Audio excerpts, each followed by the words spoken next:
Bueno, el domingo hay elecciones, ¿sí? En 6 estados, ya se lo he contado, y le aprecio mucho a Lorenzo Córdoba, el presidente del Instituto Nacional Electoral, que me conteste esta llamada. Lorenzo, ¿cómo estás? Buenas tardes. Hola Joaquín, muy buenas tardes. Con el gusto de saludarte a ti, a tu auditorio, y muy contento con las noticias que se han dado en estos días. ¿Cuál es el tema? Bueno, vamos entonces al tema. Primero, hazme un comentario de las elecciones y luego quiero Sí, ir contigo al fallo de la Corte, sí, que revierte el recorte de 5,000 millones de pesos que la mayoría de Morena le hizo en la Cámara de Diputados al presupuesto del INE, ¿de acuerdo? correcto, A Joaquín, ver, y me parece muy pertinente. Justo hace una par de horas con algunos colegas estábamos dando, digámoslo así, las últimas cifras, los últimos datos de cómo vamos avanzando en la organización de las 6 elecciones del domingo próximo. Y la verdad, con mucha satisfacción, a pesar de las problemáticas, tanto en temas de inseguridad como en algunas entidades, como bueno, la erupción del huracán hace unos días en las costas oaxaqueñas, pues la elección va y va muy bien. Estamos prácticamente ya terminando en estos momentos. Estamos con más del 99% de los paquetes entregados a los funcionarios de las casillas. Es decir, la elección va muy bien. Los sistemas, tanto el del PREP como el del conteo rápido, con el que daremos a conocer las tendencias de votación en las elecciones de gobernador y las gubernaturas, están perfectamente calibrados. No tenemos hoy, hay que tener mucho cuidado, estas horas son cruciales, pero no tenemos hoy ninguna casilla en riesgo por temas de inseguridad en ninguna de las 6 entidades. Sí, en el caso de Oaxaca hay lamentablemente algunas casillas, 34 casillas, que sabemos que no se van a instalar en virtud de la conflictividad social en la zona de Salina Cruz, en la zona de Juchitán. Hay una larga historia ahí detrás de conflictos sociales que a veces, no es la primera vez, nos han impedido instalar algunas casillas, pero realmente son apenas unas cuantas, una cantidad muy menor si se compara con las 5,700 que planeamos instalar en esa entidad. Así que prácticamente en la zona de la afectada por el huracán estamos viendo en dónde vamos a reubicar las casillas para que quienes deseen puedan votar el próximo domingo. En fin, esperamos una participación copiosa. La mesa está servida, Joaquín, le toca a las y los ciudadanos apropiarse de la misma. Y quiero aprovechar para agradecer desde ahora, Joaquín, si tú me permites, en este espacio que es privilegiado, pues que una vez más la ciudadanía confió en su Instituto Nacional Electoral y se ha apropiado de las elecciones. Fíjate nada más que nosotros necesitamos para instalar alrededor de 21,000 casillas que vamos a instalar el próximo domingo, alrededor de 150,000 funcionarias y funcionarios de casilla, y hoy tenemos a más de 235,000 funcionarias y funcionarios listos para estar allí operando las mesas receptoras del voto. Es decir, la ciudadanía se apropió de la elección y a pesar de las intensas campañas de descrédito a las autoridades electorales, pues la confianza ciudadana está allí, está intacta y va a permitirnos una vez más tener una fiesta democrática, estoy seguro, el domingo próximo. Estamos atentos para que cualquier circunstancia sea atendida puntualmente, pero bueno, todo va con viento en popa hasta el momento y creo que vamos a poder celebrar una vez más elecciones en tranquilidad y con libertad para que la ciudadanía se exprese como quiera, Joaquín. bien, esto de cara al domingo yo también lo veo así, no veo un mayor conflicto hasta ahora, no, a pesar de que hay elecciones en Tamaulipas, que hay zonas de Tamaulipas que están controladas por el crimen organizado, como en otras zonas del país que dijo el presidente, pero bueno, vamos a ver. Bueno, yo te quiero preguntar sobre este fallo de la primera sala, sí, que declaró la invalidez del presupuesto, o lo digo, del recorte al presupuesto que la mayoría de Morena, la Cámara de Diputados, le hizo al INE para este año por unos 5,000 millones de pesos. Porque la estrategia es muy clara, Lorenzo, asfixiar al INE, como están haciendo con el Instituto Electoral de la Ciudad de México. Pero vamos primero a este tema. El fallo de la Sí, Corte, pues que les pues volvió mira, la vida a ustedes, ¿no? bueno, yo creo que no a nosotros, al Estado Democrático Constitucional de Derecho, y perdón que me ponga conceptual, Joaquín, pero es una sentencia que marca un antes y un después, aunque entiendo que haya a quien le molesta el sentido de la sentencia y haya querido en los días recientes minimizarla, pero eso es, digamos, una discusión absurda en la que no me voy a enfrascar. Lo que quiero decir es que es una sentencia muy importante, Joaquín, porque no, a pesar de que lo que la detonó fue el recorte presupuestal inédito de 5,000 millones que representaba el 26%, es decir, 1 de cada 4 pesos de lo que el INE había solicitado y que puso en riesgo la revocación de mandato, la realización óptima de la revocación de mandato, y eso ya ocurrió. La revocación de mandato, lamentablemente, con la cobertura judicial tanto de la Suprema Corte como del Tribunal Electoral, el INE tuvo que realizarla sin cumplir todos los parámetros que nosotros queríamos llevar a cabo y que la propia ley establece, es decir, en primer lugar, el número de mesas de votación. El INE quiso instalar, y por eso llegó el asunto incluso a la Corte, instalar las 161,000 casillas que debían haberse instalado. Pero hoy queda claro con esta sentencia, Joaquín, que si ello no pudo ocurrir así, si pudimos solo instalar la tercera parte de las casillas que debían instalarse, que queríamos instalar, esto fue porque hubo un boicot, pero el boicot hoy queda claro que vino de quienes negaron los recursos suficientes al INE para poder organizar la revocación como hubiéramos querido. Dicho eso, la sentencia de la Corte, de la primera sala de la Corte, que hay que decir ocurrió por unanimidad, no es tan relevante por el tema presupuestal para este año, sino por las implicaciones que va a tener hacia el futuro. Déjame plantearlo de la manera más clara para que sea comprensible para todos quienes nos escuchan, Joaquín. El gran problema, lo que el INE controvirtió, lo que el INE pidió que la Corte sobre lo que la Corte se pronunciara, fue el siguiente hecho.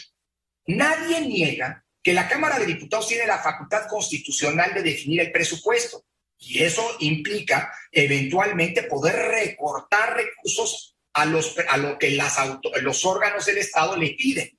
Sin embargo, el problema es si eso lo puede hacer de manera arbitraria y discrecional, o si cuando lo haga tiene que hacer una justificación, un análisis serio y objetivo de por qué recorta el INE. Y en el caso del INE, le aplicó un recorte, ese que se ha mencionado, 5,000 millones de pesos, sin explicar por qué. Pudo haber sido 10,000 millones o 1,000 millones. Si lo grave aquí, Joaquín, es la discrecionalidad, la arbitrariedad con la que un poder del Estado, un órgano del Estado, la Cámara de Diputados, decide sobre el presupuesto.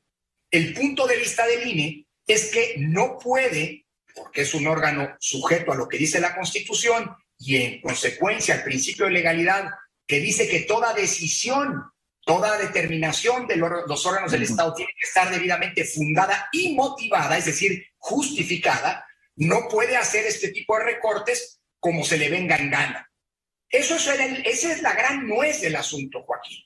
Y la Corte le dio una razón al INE y por eso revoca el recorte que se nos aplicó, diciéndole a la Cámara de Diputados que ahora va a tener que volver a pronunciarse sobre el recorte, diciendo con dos alternativas: o bien nos da el dinero, y la verdad a estas alturas hay que decirlo, pues el dinero era para la revocación de mandato y la revocación de mandato ya ocurrió y lamentablemente no se pudo hacer como debía hacerse. O, segunda alternativa, tiene que volver a definir el recorte, pero justificando, explicando en lo que la Corte llama una motivación o justificación reforzada por qué ese recorte se aplica.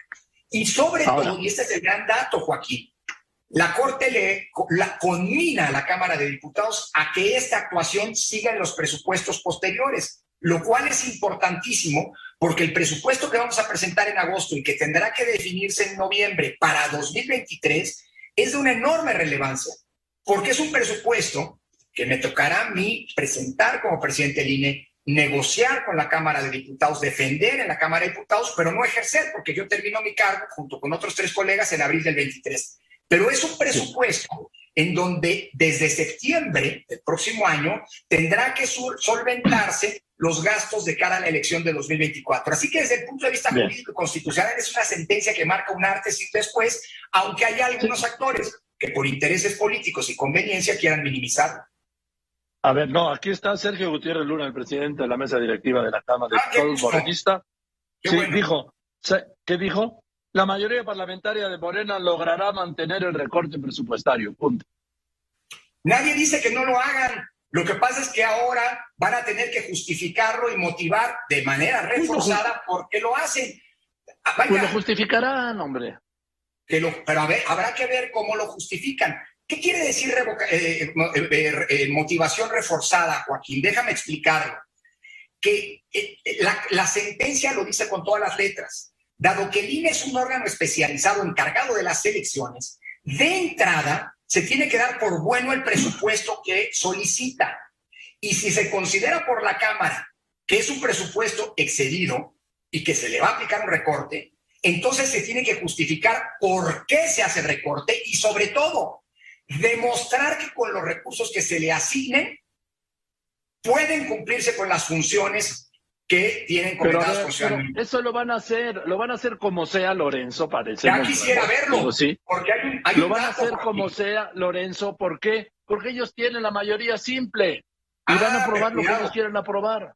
Pero el gran sentido de la sentencia, Joaquín, es, y por eso digo que es una sentencia que es un parteaguas en términos para la historia de nuestra democracia constitucional, porque lo que la sentencia está estableciendo es que las mayorías no pueden hacer lo que quieran en una democracia, sino que tienen que hacerlo respetando las reglas del Estado de Derecho. Y si en el futuro vuelven a hacer lo que quieran, pues ahí estará la Corte para juzgar si las eventuales recortes en el futuro están debidamente sustentados, es decir, justificados o no.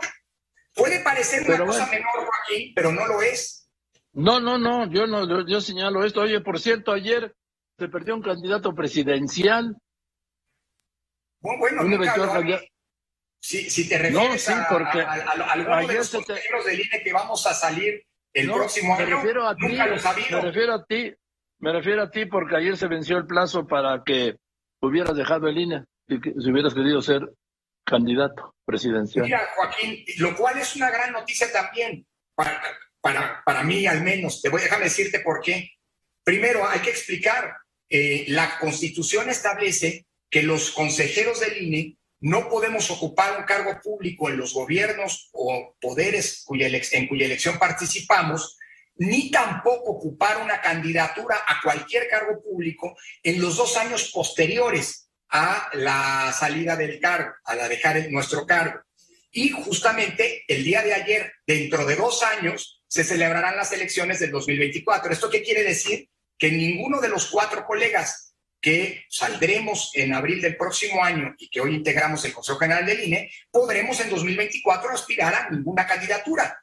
Lo cual, por cierto, y por eso digo que es una buena noticia, porque me permite decir hoy con todas las letras, Joaquín, que fue falso desde el día primero la acusación, la argumentación de algunos, incluyendo, como mencionabas, el personaje que mencionabas hace unos minutos, que estuvieron diciendo, él entre otros, que la actuación de los consejeros del INE y de un servidor obedecía a intereses políticos y que queríamos, no sé, detonar qué carrera política aprovechándonos de nuestro cargo en el INE.